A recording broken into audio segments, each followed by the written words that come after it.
Et bonjour à toutes et à tous, j'espère que vous allez bien, que le week-end a été bon, que vous avez pu profiter. On a une belle semaine qui nous attend sur les marchés financiers, ça va être fort sympathique, j'ai bien l'impression. On a pas mal de petites news qui sont tombées. On va faire le point ce matin, ça risque d'être un petit peu long. Alors très clairement, j'ai plein de petites choses à dire, j'ai plein de petites news croustillantes, bien évidemment. Alors, on va rester beaucoup sur le secteur traditionnel. On va parler pas mal d'obligations, ce matin. Parce qu'il y a des surprises. Il y a des belles surprises. Il y a des petits indicateurs aussi, qui commencent à clignoter. Donc on va faire attention à ce qui se dit. La fin du mois d'août promet d'être fort intéressante, ladies and gentlemen. Allez, on démarre le crypto café et il y en a pas mal à débriefer ce matin.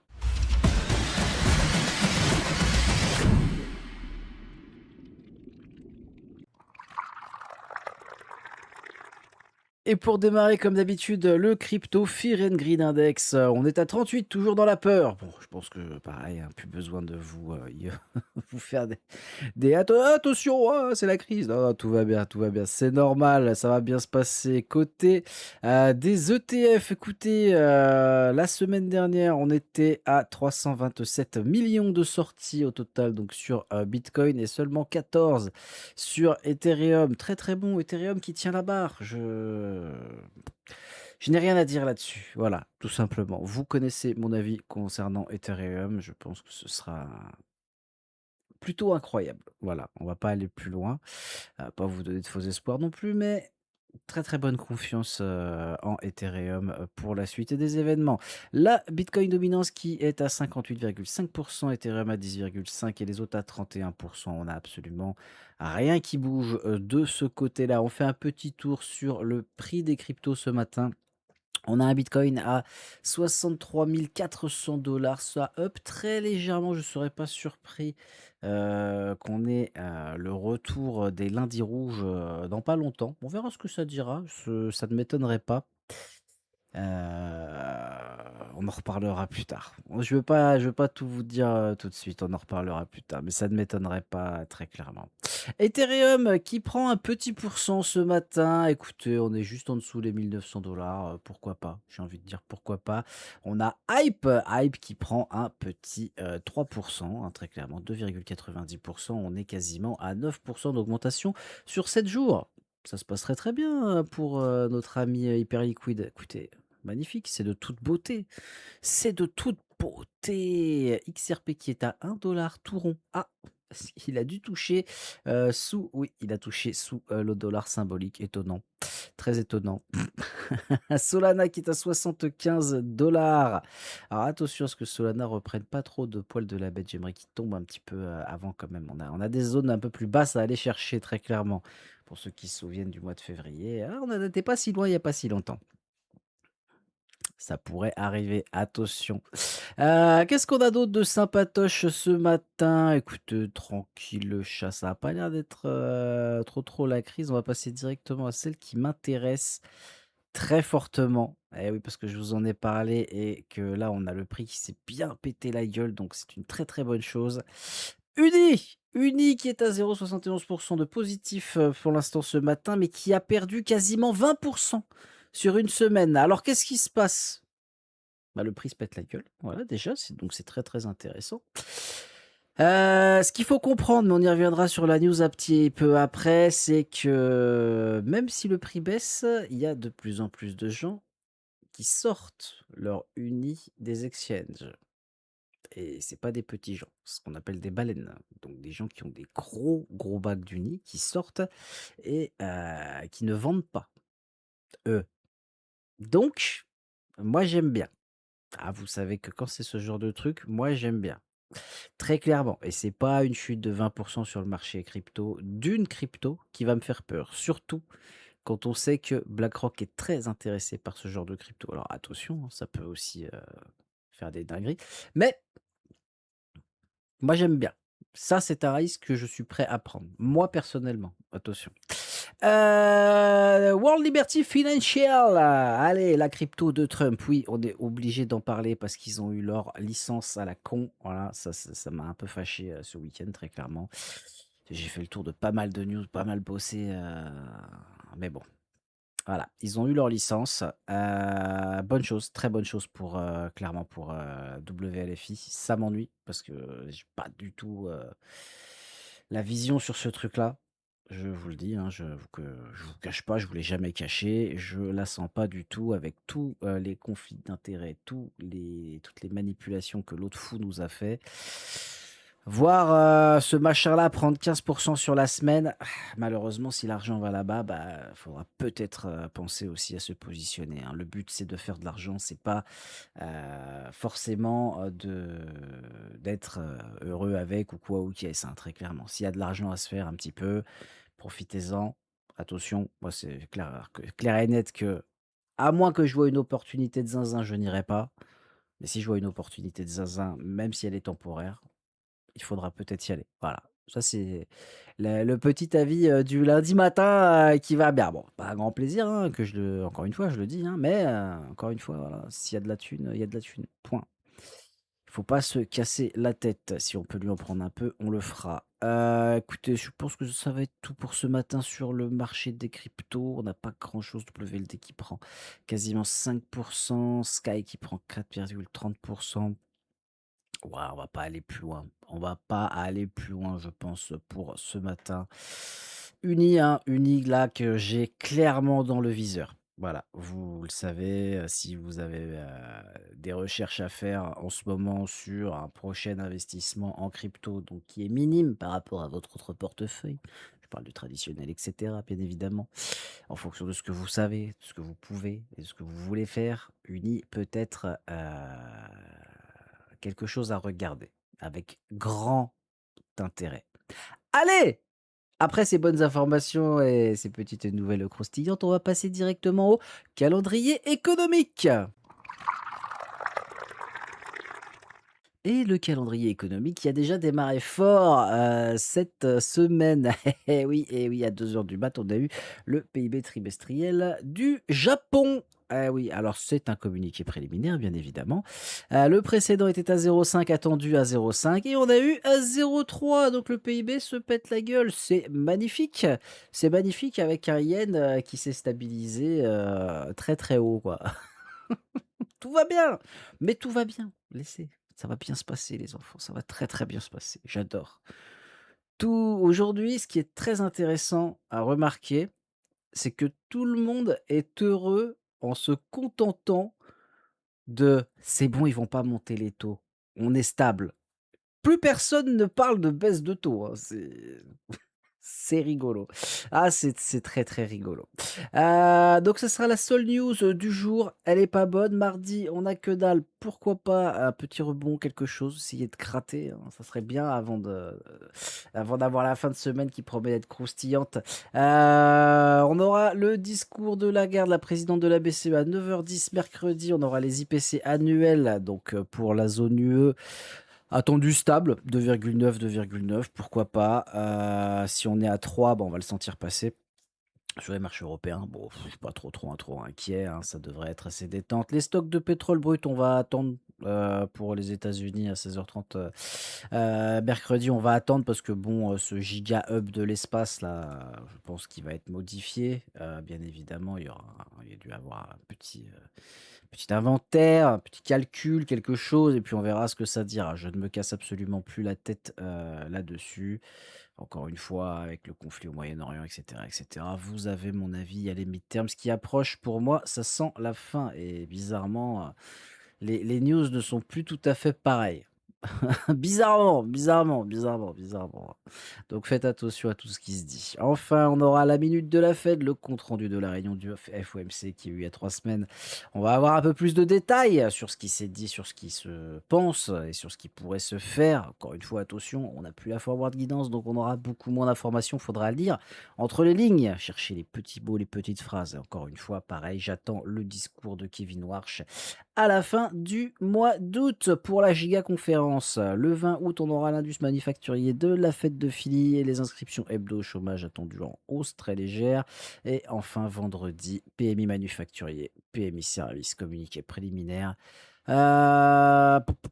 Stable et stable. Bon, Bah, on verra ce que ça dira. Je pense que ça va être très rigolo cette, fin de semaine, très clairement. Allez, on passe à l'info éco, macro et crypto et là, il y en a beaucoup.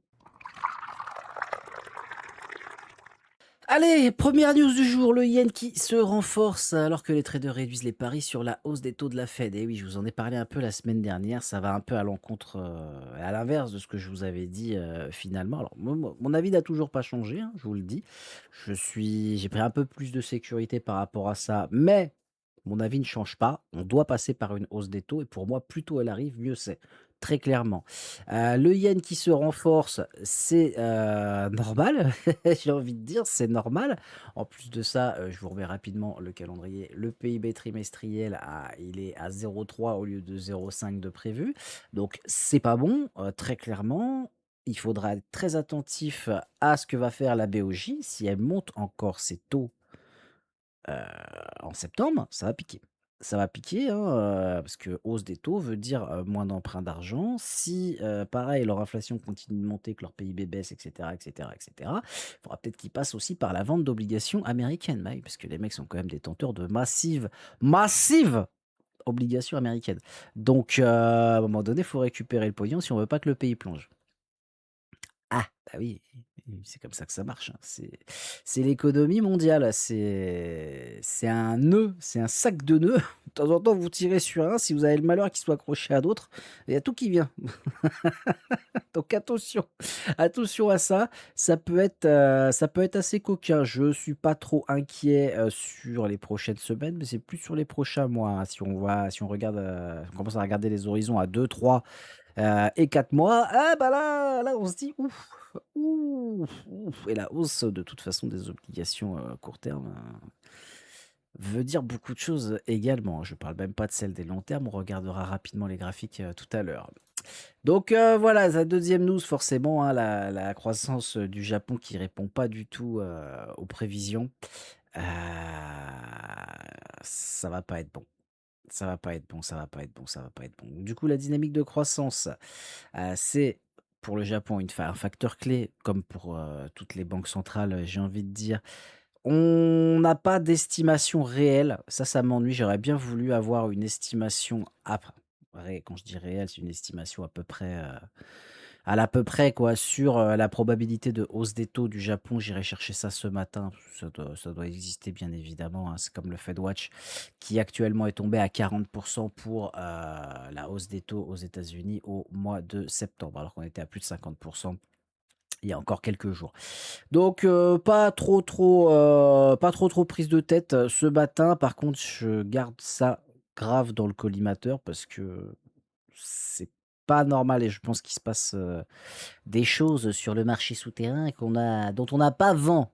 Voilà, on n'a pas vent de tout ça et c'est un petit peu, ennuyeux, surtout quand je vois les news suivantes qui sont, voilà, les kangourous au Dimson. Alors là, vous allez me dire: «Qu'est-ce qui nous fait, cuire?» Ça y est, il nous parle de kangourous là, ça part en freestyle. Alors les kangourous, ce qu'on appelle les bons kangourous, ce sont des obligations australiennes qui ont le vent en poupe, très clairement, tout comme les obligations, du yuan, du yen et cetera.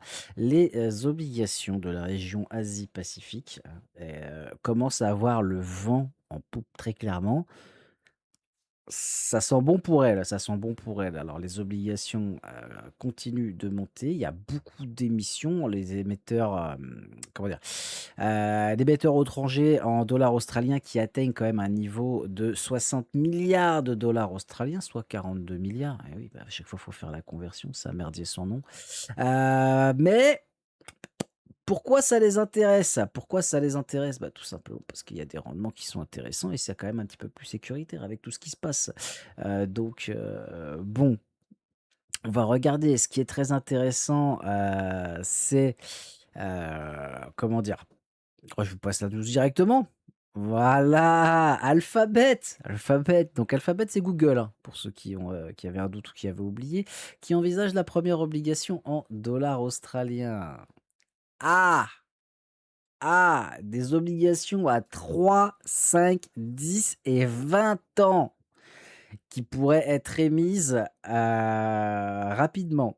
rapidement. Attention, Alphabet, ils ont levé 25 milliards de dollars en obligations en août et ils ont fait une levée de capital d'un total de 85 milliards de dollars.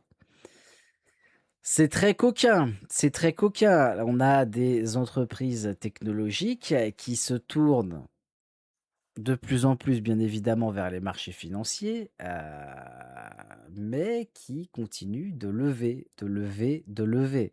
À un moment donné, il risque d'y avoir un petit souci. Je dis ça comme ça, hein, je dis ça comme ça. Pourquoi je dis ça comme ça? Eh ben, tout simplement parce que, vous avez cet indicateur-là. Voilà. Le Chiler PE ratio, d'accord? Le CAP, alors le CAP, c'est quoi? Il faut se dire: «Il est fou, ça y est, il démarre il démarre fort là». Le CAP, c'est simplement combien les investisseurs sont prêts à payer pour 1 € de bénéfice, à peu près, voilà. Sauf qu'au lieu de regarder les bénéfices sur une seule année, on va prendre la moyenne des 10 dernières années, d'accord? Donc en gros, ça nous dit est-ce que la bourse est chère ou pas par rapport aux bénéfices moyens des entreprises sur 10 ans. Ce qui est très intéressant, et là, vous allez me dire: «Ça y est, il repart dans ses cours d'histoire, dans ses machins». Bah oui, oui, évidemment, parce que l'histoire, c'est la vie, les gars. L'histoire, c'est la vie. Moi, j'aime bien 1929. Ah, 1929, je vous laisse, vous remémorer ce qui s'est passé. C'était la merde, très clairement. Moi, j'aimerais bien que ça arrive parce que là, ça sera très rapide et du coup, on se régalera, très clairement. Donc, très grosse crise, grosse chute des cours, c'est le merdier et cetera. C'était son premier point haut. Ensuite, on a eu, bon, ça on s'en tape, ça on s'en tape pas. Point giga haut, la bulle internet a un ratio à 44,19. Ah! Gros crash dans la tronche. Ça, c'est cadeau. Sur le covid, on n'a pas eu grand-chose, hein. Quand on regarde bien au final, le covid, on se l'est tapé, mais ça a pas fait, grand-chose. En même temps, les bénéfices n'avaient pas été trop impactés. Par contre là, avec tout ce qu'on voit, inflation, émission de dette massive, les obligations long terme qui commencent à péter dans tous les sens et le ratio, il est à 42,56 alors que les marchés sont au plus haut. Tout est au plus haut. C'est pas normal. Ce n'est pas normal, encore une fois. Donc et vous allez me dire: «Eh mais ça fait longtemps, que tu nous en parles, ça fait des mois maintenant et cetera». Les marchés financiers, ça peut prendre des semaines, des mois, voire des années. Ce n'est pas en quelques jours, quelques semaines que ça va se faire, hein, que ça va se faire, très clairement.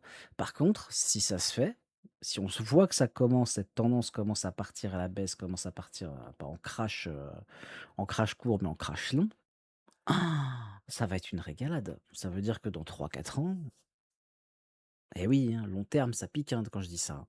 Et ben, ça va être excellent pour les marchés financiers, pour repartir sur des bases, toujours pas saines, parce qu'il faudrait tout remodeler, c'est pas possible, mais repartir sur des bases plus basses et du coup, permettre de faire un petit peu d'argent sur les marchés financiers, très clairement. Donc c'est quelque chose que je surveille également, c'est un indicateur qui clignote, au rouge depuis un petit moment. Mais qui s'ajoute à tous les autres indicateurs qui clignotent au rouge, tout simplement. Quand je vous parlais de fractures, de fissures qui continuent de s'écarter, de s'écarter, de s'écarter, cet indicateur-là fait partie, de mes sismomètres, si je peux appeler ça comme ça, le sismographe. Voilà, tout simplement. Allez, la dernière news du jour, parce que sinon ça va durer une demi heure cette matinale-là. Le prix de Uni, oui, je vous en ai parlé, qui chute de 18 alors que les baleines et les exchanges agissent à l'opposé. Pourquoi le prix se pète la gueule? Il a perdu 18 quasiment 20 alors que les baleines en veulent. Les baleines retirent leur token, elles le gardent, elles le mettent au chaud. Alors, à mon avis, il doit y avoir des petits rendements, des petits machins, et cetera, mais Uni là, il y a peut-être quelque chose, il y a peut-être quelque chose à faire. Encore une fois, peut-être regarder le graphique, peut-être, essayer de se trouver un petit rendement sympathique et aller s'asseoir sur ses mains pour, quelques mois, quelques années. Je dis ça comme ça. Les, comment dire? Tout tout le monde se barre des exchanges. Après ça, c'est pas pour rien, hein. C'est pas pour rien si tout le monde se barre des exchanges. Moi, je vois des news comme ça avec ce que je suis à droite à gauche, et BlackRock derrière, moi je vous dis, il y a peut-être un coup à jouer. Je ne mets pas ma main à couper, bien évidemment, hein, ça reste de l'investissement, risqué, surtout uni, hein, même si c'est dans le top 50. Mais à mon sens, il y a des coquineries qui se passent. Il y a des très petites coquineries qui se passent. Donc à surveiller pour celles et ceux qui veulent un petit peu de folie, un petit peu de piment, dans leur vie sur les marchés crypto. Je pense que vous en avez assez, mais je sais qu'il y en a qui seront assez fous. Je dis ça comme ça.